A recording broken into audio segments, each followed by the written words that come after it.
चला आज इथे एक डिझायनर नेक शिकूया। सगळ्यात आधी बघा, मी मेन फॅब्रिकला अस्तर अटॅच करून घेतलेला आहे आणि अस्तरच्या साईडला छान अशी गड्याची डिझाइन सुद्धा ड्रॉ करून घेतलेली आहे। तुम्हाला ही गड्याची डिझाइन दिसतच असेल, तरी सुद्धा मी तुम्हाला अस्तरची साईड ओपन करून दाखवते, म्हणजे गड्याची डिझाइन काय आहे ते तुम्हाला कळेल। पण त्याआधी लक्ष द्या, मी जी डिझाइन काढलेली आहे गड्यात, म्हणजे जो गडा ड्रॉ केलेला आहे त्याच लाईनीवरती मी शिलाई सुद्धा देऊन घेतलेली आहे गड्याच्या शेपमध्ये, जी मार्किंग आहे त्यावर। म्हणजे आपण जेव्हा गडा रेडी करू किंवा कट करू तेव्हा त्याची फिनिशिंग बिघडणार नाही। ओके, तर आता आपण याला छान अशा पद्धतीने कट करून घेत आहोत। तर कट करताना जी शिलाई आपण दिलेली आहे ड्रॉ केलेल्या लाईनीवरती, त्याच्या जस्ट बाजूनी आतमधून आपल्याला तो कट करून घ्यायचा आहे गड्याचा शेप। हे बघा मी कशी करते, तुम्हाला दिसत असेल की जी शिलाई आहे ती कैचीच्या उजव्या साईडला आहे आणि मी आतमध्ये कट करत आहे। एकदम कडेने तुम्हाला शिलाईच्या एकदम कडेने तुम्हाला कट करून घ्यायचा आहे। जसा मी शेप कट करते आहे तसंच तुम्हाला सुद्धा करायचा आहे, म्हणजे तुमची गड्याची फिनिशिंग ही बिघडणार नाही। व्यवस्थित बघा, इथे आपण साइड पार्ट एक रेडी केलेला आहे कट करून। आता या साइडचा सुद्धा सेम पार्ट आपल्याला कट करून काढायचा आहे। कट करताना फक्त लक्षात एवढं असू द्या की तुम्हाला शिलाईच्या कडेनीच कट करायचा आहे। व्यवस्थित कट करायचं, घाई करायची नाही, नाहीतर तुमची जी कैची आहे ती दुसऱ्या साईडला कट मारू शकते। इथे आपण बघा साइड पार्ट हा सुद्धा कट केलेला आहे। आता हा जो राऊंड शेप आहे हा सुद्धा आपण कट करून घेऊया।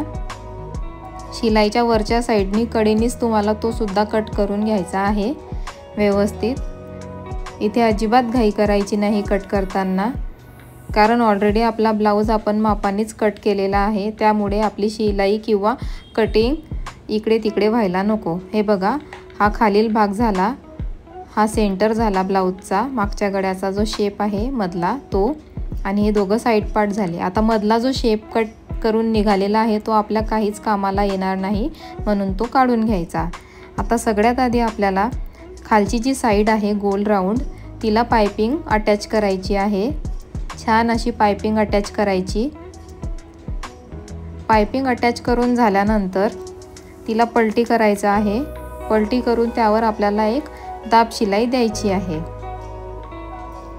दाब शिलाई सुद्धा देऊन झाल्यावर हे जे दोघं साइड पार्ट तुम्ही बघत आहात बाजूला, त्या दोघं पार्टला सुद्धा आपल्याला पाइपिंग अटॅच करून घ्यायची आहे। ते आता पुढे तुम्हाला बघायला मिळेलच, पण त्याआधी बघा दाब शिलाई कशी द्यायची ते। एकदम जो दोन पार्ट आपण जोडलेले आहेत त्याच्या सेंटरमध्ये शिलाई द्यायची नाही, त्याच्यात थोडंसं मेन फॅब्रिकवर येईल अशी दाब शिलाई द्यायची, म्हणजे जो आपला गड्याचा शेप आहे तो व्यवस्थित बसेल। दिसतंय तुम्हाला इथे मी कशी शिलाई देत आहे, त्याच प्रकारे तुम्हाला सुद्धा शिलाई देऊन घ्यायची आहे। इथे बघा आपली खालच्या राऊंड साईडला शिलाई देऊन झालेली आहे। आता हा साइड पार्ट आहे, या साइड पार्टला सुद्धा आपल्याला पाइपिंग अटॅच करायची आहे। इथे बघा दोघं साईडला आपण पाइपिंग अटॅच करून घेतलेली आहे। आता आपल्याला हे दोघं साइड पार्ट खालच्या पार्टला अटॅच करायचे आहे।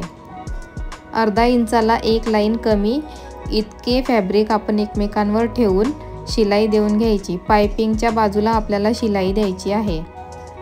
खालचा फॅब्रिक हा अर्धा इंचाला एक लाईन कमी असेल असाच आतमध्ये घालायचा आणि शिलाई द्यायची। इथे आपण शिलाई देत आहोत। आता राईट साईडचा जो पार्ट आहे त्या पार्टला सुद्धा आपल्याला सेम याच प्रकारे अटॅच करायचा आहे। आता इथे आपण शिलाई फिरून घेऊया, म्हणजे दाब उचलायचा नाही। आता दाब उचलून इथे आपण शिलाई फिरवून घेतलेली आहे आणि त्यावरच डबल शिलाई देत आहोत।